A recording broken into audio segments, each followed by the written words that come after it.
Hi ಎಲ್ರಿಗೂ ನಮಸ್ಕಾರ, welcome back to my channel. ಇವತ್ತಿನ ರಿವ್ಯೂ ಬಂದು ತೆಲುಗಿನ ಹೇ ಬಲವಂತ್. ಇನ್ನು ಈ ರಿವ್ಯೂ ಇಷ್ಟ ಆದರೆ ಲೈಕ್ ಮಾಡಿ, ಶೇರ್ ಮಾಡಿ ಮತ್ತು ಸಬ್ಸ್ಕ್ರೈಬ್ ಆಗೋದು ಮರೆಯಬೇಡಿ. ಇನ್ನು ಕತೆ ಆರಂಭ ಹೇಗಿದೆ ಎಂದು ನೋಡೋಣ. ಇನ್ನು ಸಿನಿಮಾ ಶುರುವಾಗೋದು ಕೃಷ್ಣ ಎಂಬ ಪಾತ್ರದಲ್ಲಿ ನಟಿಸಿರುವ ಸುಹಾಸ್ ಎಂಬ ಒಬ್ಬ ನಮ್ಮ ಹೀರೋಯಿಂದ. ಅವನ ಸುತ್ತ ಈ ಕತೆ ಸುತ್ತುತ್ತದೆ. ಅವನು ತನ್ನ ತಂದೆ ಬಲ್ವಂತ್ ಅಂದರೆ ನರೇಶ್ ಪಾತ್ರದಲ್ಲಿ ನಟಿಸಿರುವ ಬಲ್ವಂತ್ ಅವರ ವ್ಯವಹಾರವನ್ನು ಮುಂದುವರಿಸಬೇಕೆಂದು ಮಗನ ಕನಸು. ಆದರೆ ಅವನ ತಂದೆ ಇದಕ್ಕೆ ಒಪ್ಪದೆ ಹೊರಗಡೆ ಕೆಲಸ ಹುಡುಕುವಂತೆ ಹೇಳುತ್ತಾನೆ.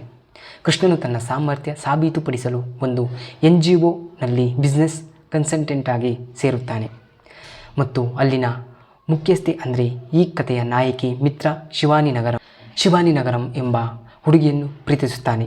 ಇನ್ನು ಕಥೆಯಲ್ಲಿ ತಿರುವು ಪಡೆಯುವುದು ಬಲ್ವಂತ್ಗೆ ಹೃದಯಘಾತವಾದಾಗ. ಆಗ ಕೃಷ್ಣ ಅನಿವಾರ್ಯವಾಗಿ ತಂದೆಯ ವ್ಯವಹಾರದಲ್ಲಿ ಜವಾಬ್ದಾರಿ ತೆಗೆದುಕೊಳ್ಳುತ್ತಾನೆ. ಆ ಸಂದರ್ಭದಲ್ಲಿ ಅವನಿಗೆ ಒಂದು ಶಾಕಿಂಗ್ ಸತ್ಯ ತಿಳಿಯುತ್ತದೆ. ಅವನ ತಂದೆ ನಡೆಸುತ್ತಿರುವುದು ಯಾವುದೋ ಒಂದು ಘನವಾದ ಕೆಲಸವಲ್ಲ, ಬದಲಿಗೆ ಲೈಂಗಿಕ ಕಾರ್ಯಕರ್ತೆಯರ ಆಶ್ರಯ ನೀಡುವ ಒಂದು ಲಾಡ್ಜ್ ಎಂದು ತಿಳಿಯುತ್ತದೆ. ಈ ಸತ್ಯ ಕೃಷ್ಣನಿಗೆ ಇಂಟರ್ವೆಲ್ನಲ್ಲಿ ದೊಡ್ಡ ಆಘಾತ ನೀಡುತ್ತದೆ. ಇನ್ನು ಫಸ್ಟ್ ಹಾಫ್ ವಿಷಯಕ್ಕೆ ಬಂದರೆ ಇಡೀ ಫಸ್ಟ್ ಹಾಫ್ ಹಾಸ್ಯಮಯವಾಗಿ ಸಾಗುತ್ತದೆ. ಸುಹಾಸ್ ಮತ್ತು ಸುದರ್ಶ್ ನಡುವಿನ ಕಾಮಿಡಿ ಟೈಮಿಂಗ್ ಜನರಿಗೆ ಇಷ್ಟವಾಗುತ್ತದೆ. ಕೃಷ್ಣ ಮತ್ತು ಮಿತ್ರ ನಡುವಿನ ಪ್ರೇಮ ಕಥೆ ಹಗುರವಾಗಿ ಮನೋರಂಜನೆ ನೀಡುತ್ತದೆ. ಇನ್ನು ಸೆಕೆಂಡ್ ಹಾಫ್ ವಿಷಯಕ್ಕೆ ಬಂದರೆ ಇಲ್ಲಿ ಕಥೆಯ ಗಂಭೀರ ಫಾದರ್ ಸನ್ ಎಮೋಷನಲ್ ಡ್ರಾಮಾವಾಗಿ ಬದಲಾಗುತ್ತದೆ. ತಂದೆಯ ಹಿನ್ನೆಲೆ ಮತ್ತು ಅವರು ಏಕೆ ಈ ವೃತ್ತಿಯನ್ನು ಆಯ್ಕೆ ಮಾಡಿಕೊಳ್ಳಲು ಕಾರಣವೇನು ಎಂಬ ಭಾವನಾತ್ಮಕ ದೃಶ್ಯಗಳು ಮತ್ತು VK ನರೇಶ್ ಅವರ ಅದ್ಭುತ ನಟನೆ. ಇನ್ನು ನೆಗೆಟಿವ್ ವಿಷಯಕ್ಕೆ ಬಂದರೆ ಕಾಮಿಡಿಯಿಂದ ಒಮ್ಮೆಲೇ ಗಂಭೀರ ನಾಟಕಕ್ಕೆ ತಿರುಗುವ ಟೋನ್ ಬದಲಾವಣೆ ಕೆಲವು ವೀಕ್ಷಕರಿಗೆ ಸ್ವಲ್ಪ ಅತಿಯಾದ ಭಾವನಾತ್ಮಕ ಸೆಳೆತ ಎನಿಸಬಹುದು ಮತ್ತು ಲ್ಯಾಗ್ ಅಂತಲೇ ಹೇಳಬಹುದು. ಇನ್ನು ಪರ್ಫಾರ್ಮೆನ್ಸ್ ವಿಷಯಕ್ಕೆ ಬಂದರೆ ಸುಹಾಸ್ ಕಾಮಿಡಿ ಮತ್ತು ಎಮೋಷನಲ್ ದೃಶ್ಯಗಳಲ್ಲಿ ಸಹಜ ನಟನೆ ಮಾಡಿದ್ದಾರೆ.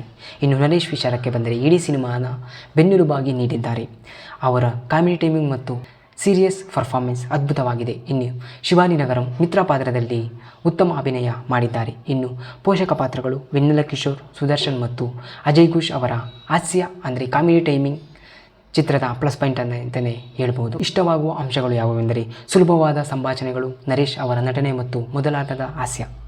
ಇನ್ನು ಕ್ಲೈಮ್ಯಾಕ್ಸ್ ಸ್ವಲ್ಪ ಲ್ಯಾಗ್ ಭಾಸವಾಗುವುದು ಮತ್ತು ದ್ವಿತೀಯಾರ್ಧದಲ್ಲಿ ಕಥೆಯ ವೇಗ ಸ್ವಲ್ಪ ಇಳಿದಂತೆ ಕಾಣುತ್ತದೆ. ಕ್ಲೈಮ್ಯಾಕ್ಸ್ನಲ್ಲಿ ಕೃಷ್ಣನು ತನ್ನ ತಂದೆಯ ತ್ಯಾಗವನ್ನು ಅರ್ಥ ಮಾಡಿಕೊಂಡು ಅವನನ್ನು ಏಕೆ ಒಪ್ಪಿಕೊಳ್ಳುತ್ತಾನೆ, ಸಮಾಜವು ಅಂತಹ ವೃತ್ತಿಯಲ್ಲಿರುವವನು ಹೇಗೆ ನೋಡುತ್ತದೆ ಎಂಬ ಸಂದೇಶದೊಂದಿಗೆ ಸಿನಿಮಾ ಮುಕ್ತಾಯವಾಗುತ್ತದೆ. ಇನ್ನು ಈ ಕಥೆಯ ಶೈಲಿಯು ಆರಂಭದಲ್ಲಿ ಕಮರ್ಷಿಯಲ್ ಕಾಮಿಡಿಯಂತಿದ್ದು ಕೊನೆಯಲ್ಲಿ ಒಂದು ಎಲ್ಲರಿಗೂ ಸಂದೇಶ ನೀಡುವ ಕಥೆಯನ್ನಾಗಿದೆ. This is the review guys. ನನ್ನ ರೇಟಿಂಗ್ ಬಂದು ಈ ಮೂವಿಗೆ 5ರಲ್ಲಿ 3. ಈ ರಿವ್ಯೂ ಇಷ್ಟ ಆದರೆ ಲೈಕ್ ಮಾಡಿ, ಶೇರ್ ಮಾಡಿ ಮತ್ತು ಸಬ್ಸ್ಕ್ರೈಬ್ ಆಗೋದು ಮರೆಯಬೇಡಿ.